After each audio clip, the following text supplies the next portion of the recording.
అనంతపురం జిల్లా రాయదుర్గంలో నూతనంగా నిర్మించిన సీసీ రోడ్లను ప్రభుత్వ విప్ కాలువ శ్రీనివాసులు పరిశీలించారు. రోడ్ల నాణ్యత, నిర్మాణ పనుల పురోగతిపై అధికారులను అడిగి తెలుసుకున్నారు. పట్టణంలో మౌలిక సదుపాయాల అభివృద్ధికి చంద్రబాబు నేతృత్వంలోని కూటమి ప్రభుత్వం ప్రత్యేక దృష్టి సారిస్తోందన్నారు. కూరగాయల మార్కెట్లో సౌకర్యాల కల్పన, పార్కింగ్, తాగునీటి సౌకర్యం, మరుగుదొడ్ల వంటి మౌలిక వసతుల కల్పనకు కృషి చేస్తామని తెలిపారు. దశాబ్దాల కాలంగా పరిష్కారం కాని కీలకమైన సమస్యలను తీర్చే దిశగా కూటమి ప్రభుత్వం చర్యలు చేపట్టింది.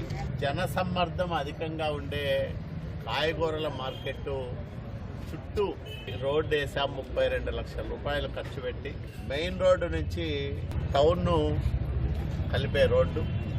ప్రజలు అనేక సంవత్సరాలుగా భవనాలు నిర్మించుకొని ఉన్నా వాళ్ళందరూ పెద్ద మనసుతో ఈ రోడ్డు విస్తరణకు సహకరించారు.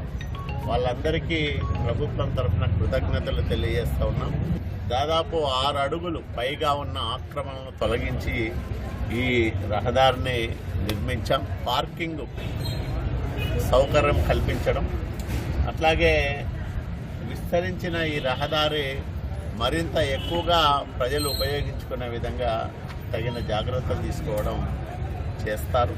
రోడ్లైనా, డ్రైన్లైనా, తాగునీటి సౌకర్యమైనా వీటన్నిటిపైన ప్రాథమిక సౌకర్యాలు ఏవైతే మున్సిపాలిటీ నుంచి ప్రజలు ఆశిస్తారో వాటన్నిటినీ నెరవేర్చే దిశగా ఈ 20 నెలల కాలంలో బలమైన అడుగులు వేశామని నేను భావిస్తా ఉన్నా. ప్రజలు కూడా చాలా సంతోషపడతా ఉన్నారు.